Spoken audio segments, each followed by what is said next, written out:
Halo sahabat Mechanical Engineering, selamat berjumpa dengan Gusti Mechanical Channel.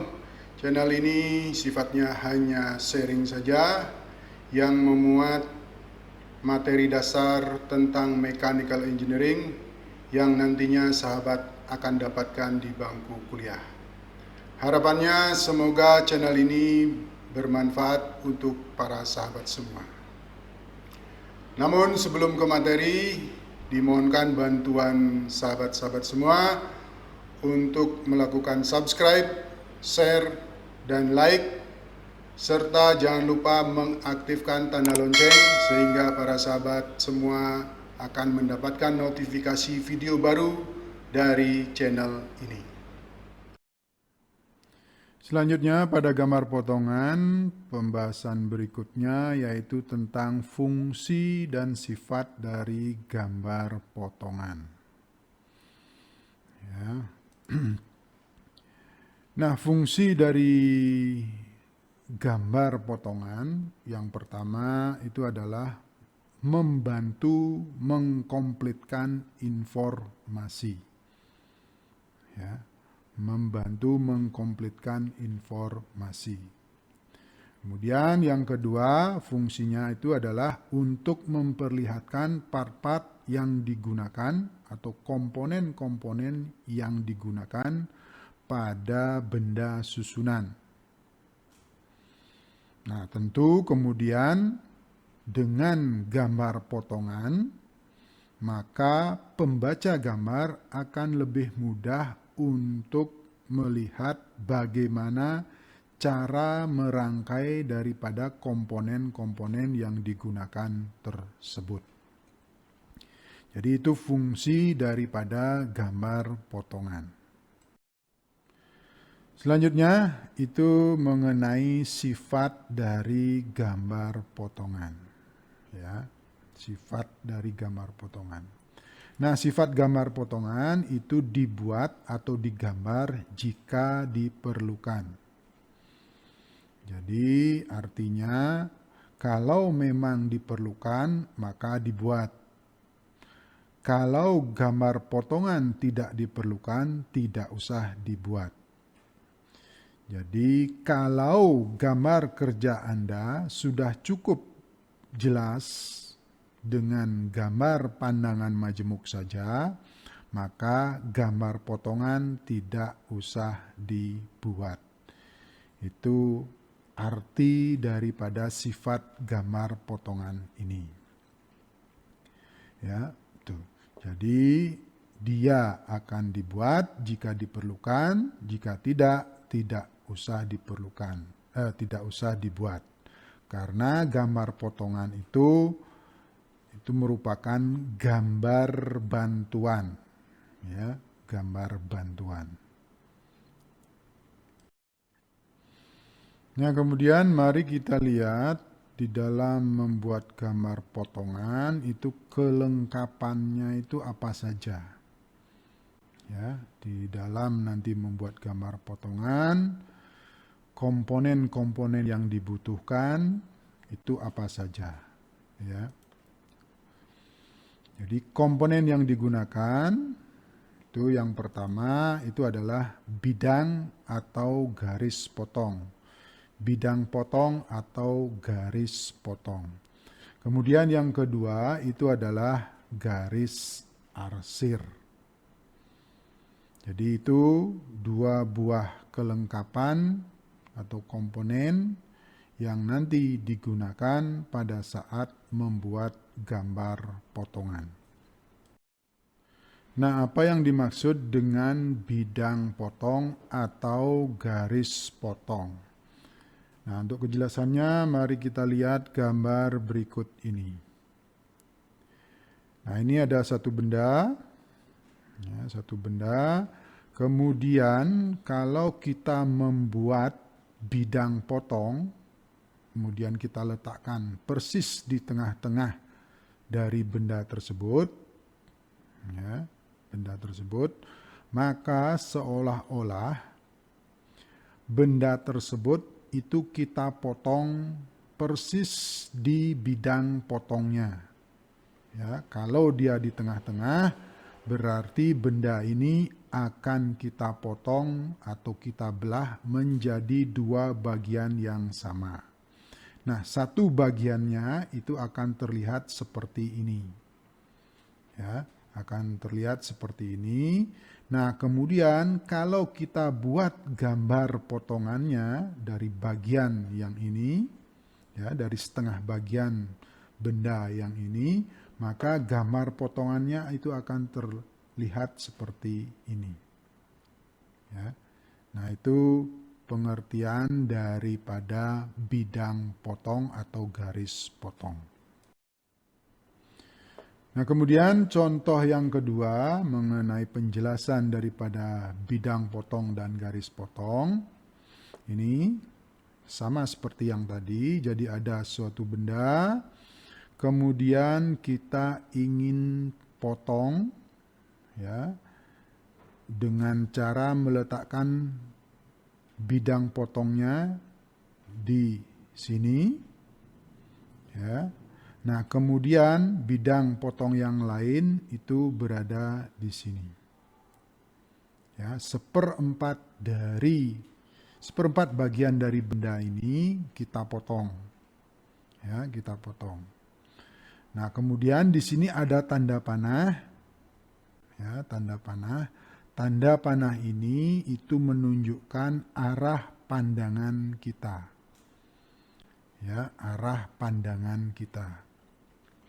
Nah, kalau ada tanda panah seperti ini yang menunjukkan arah pandangan ini, ya, arah pandangan kita, maka setelah kita memotong bagian bendanya, ya, bagian bendanya, maka bagian benda yang terletak pada mata kita, ya, mata kita itu terletak di sini, kemudian arah pandangannya tentu akan ke sana, ke kiri, berarti letak mata kita itu di sebelah kanan daripada bidang potong vertikal di sini.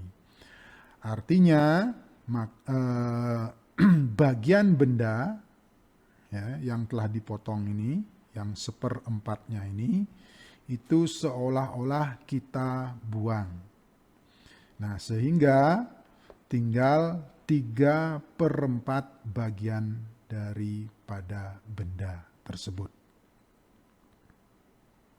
Nah, itu arti daripada bidang potong, kemudian ditambahkan dengan arti daripada tanda panah tersebut. Nah, kemudian kalau kita gambar, ya, pada gambar kerja, maka bidang potong yang kita letakkan di sini, yang kedua di sini, itu kemudian kalau kita pandang dari depan di sini, maka gambar pandangan depannya itu adalah seperti ini. Ya, kita anggap ini adalah dari depan, maka gambar pandangannya itu akan seperti ini dari benda tersebut. Kemudian bidang potong yang kita letakkan di dua tempat di sini, itu akan tampak seperti garis. Nah, inilah yang disebut dengan garis potong. Ya, garis potong. Nah, jangan lupa untuk mencantumkan tanda panah tersebut. Ya, tanda panahnya tentu di sini. Jadi arah penglihatan kita itu dari sebelah kanan, ya. Kemudian kita lihat ke sebelah kiri, ya, dari sebelah kiri. Nah, kalau kasusnya seperti ini, seperti penjelasan tadi, ya, maka gambar potongannya itu akan seperti ini. Karena dasar kita untuk membuat gambar potongan itu adalah dari benda yang tinggal 3/4 ini.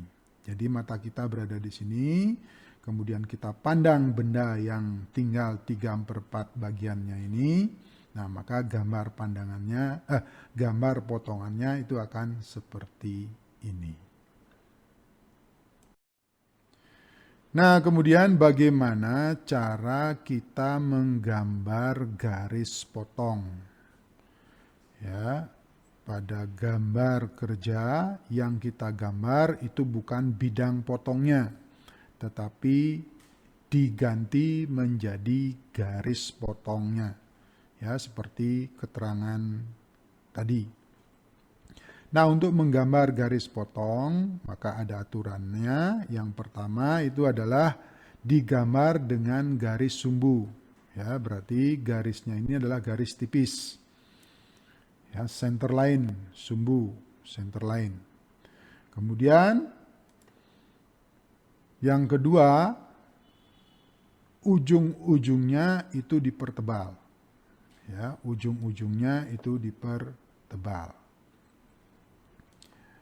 Kemudian yang ketiga, jika ada belokan, maka pada belokan tersebut juga dipertebal. Jadi selain ujung-ujungnya, pada belokan juga harus dipertebal. Nah, keterangan ini bisa Anda lihat pada gambar berikut. Jadi ujung-ujungnya dipertebal, ini ujung-ujungnya dipertebal. Nah, jika ada belokan, maka pas belokan itu juga dipertebal. Selanjutnya, untuk lebih lengkap dari garis potong, itu kemudian ujung-ujungnya, ya, pada garis yang dipertebal tadi, kemudian diberi tanda panah. Nah, tanda panah ini itu adalah sebagai tanda daripada arah penglihatan kita. Nah, setelah diberi tanda panah, maka kemudian di samping tanda panah, kemudian diberi label. Nah, contohnya itu bisa dilihat pada gambar berikut. Jadi setelah diberi tanda panah pada ujungnya, ini, ya, kemudian diberi label AA, BB, CC, DD, dan seterusnya.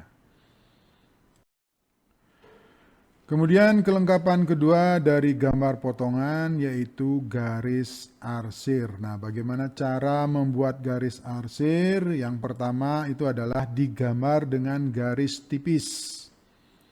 Ya, digambar dengan garis tipis, kemudian digambar membentuk sudut 45 derajat dengan garis gambar atau dengan sumbu benda. Contohnya dapat dilihat pada gambar berikut. Jadi ini adalah garis benda, ya. Kemudian garis arsirnya ini membentuk sudut 45 derajat dengan garis benda, cukup dengan garis tipis saja. Nah, kemudian kalau ada benda seperti ini adalah garis sumbunya. Nah, dengan garis sumbunya itu juga membentuk sudut 45 derajat. Nah, yang C juga sama. Nah, pada gambar berikut ini kita bisa melihat rambu-rambu dari bagaimana cara membuat garis arsir. Nah, di sini dikatakan bahwa membentuk sudut 45 derajat. Ya, 45 derajat. Nah, kemudian jaraknya untuk keperluan praktis itu dinasehati atau dianjurkan itu jaraknya adalah 2,5 mm. Ya, dianjurkan 2,5 mm untuk keperluan praktis.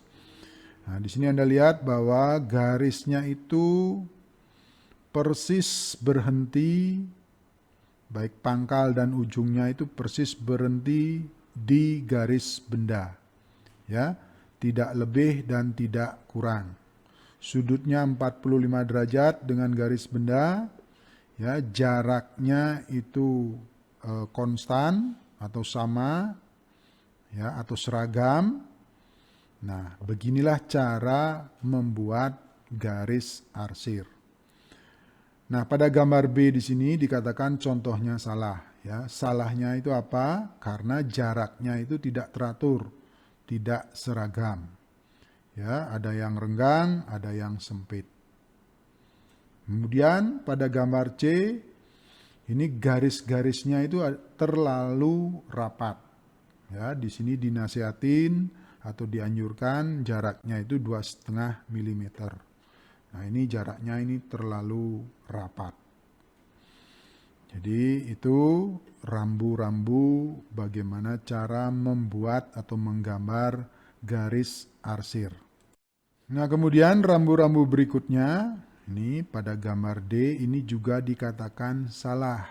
Kenapa salah? Karena tebal garis arsir itu beragam. Tidak boleh seperti itu. Ya. Kemudian yang E ini garisnya itu terlalu tebal. Semestinya dibuat dengan garis tipis, tetapi dibuat dengan garis tebal. Nah, itu juga keliru. Kemudian yang F di sini juga dikatakan salah karena ada yang melewati garis benda, ada yang kurang dari garis benda. Semestinya pangkal dan ujungnya itu harus berhenti tepat di garis benda. Kemudian rambu berikutnya itu adalah bagaimana kalau garis arsir itu ya pada di dalam membuat gambar potongan itu bendanya itu adalah bendanya berdampingan. Ya, bendanya itu berdampingan. Sehingga jika kita mengarsir dua buah benda yang saling berdampingan, maka garis arsir yang kita buat, yang kita gambar, itu kemiringannya itu dibedakan. Ya, antara benda satu dengan benda yang lainnya. Tetapi untuk benda yang sama, maka kemiringan dari garis arsir itu harus sama. Nah, contohnya adalah pada gambar berikut. Jadi ada benda pipa, ya, di sini benda satu berupa pipa, kemudian di sini ada fitting, benda dua. Nah, antara pipa dengan fitting ini itu disebut dengan benda berdampingan. Jadi ada dua benda. Nah, maka kalau kita kemudian memotong dari kedua benda tersebut, maka gambar potongannya itu akan terlihat seperti ini. Nah, untuk membedakan kedua benda tersebut, maka garis arsirnya itu kemiringannya dibuat berbeda. Jadi fitting itu gambar potongannya adalah seperti ini. Karena satu benda, maka kemiringannya akan sama. Kemudian di sini pipa, gambar potongannya akan seperti ini karena pipa itu adalah benda yang berbeda dengan fitting, maka kemiringannya dibuat berbeda dengan fitting. Ya, ini. Jadi ini kemiringan yang bawah dengan yang atas itu sama karena satu benda, yaitu terletak pada pipa. Nah, kemudian rambu berikutnya itu adalah bagaimana kalau kita mengarsir dari sebuah bidang yang cukup luas. Ya, cukup luas. Maka garis arsirnya itu digambar secukupnya, tidak usah memenuhi seluruh area atau luasan dari bidang bidang yang ingin kita arsir. Ya. Contohnya itu adalah seperti ini. Nah, semestinya ini diarsir seluruhnya. Ya. Nah, karena ini luas, cukup luas, maka kita bisa menghemat waktu dan tenaga dengan cara mengarsirnya itu seperti ini, tidak penuh. Ya, tidak penuh. Jadi itu kalau nanti melihat sebuah bidang yang luas untuk diarsir. Nah, kemudian rambu berikutnya itu kalau Anda menemukan sebuah gambar potongan, yaitu yang potongannya itu sejajar atau meloncat. Ya.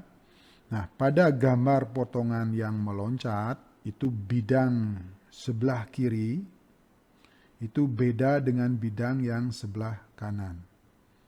Ya, letaknya berbeda, tidak satu bidang.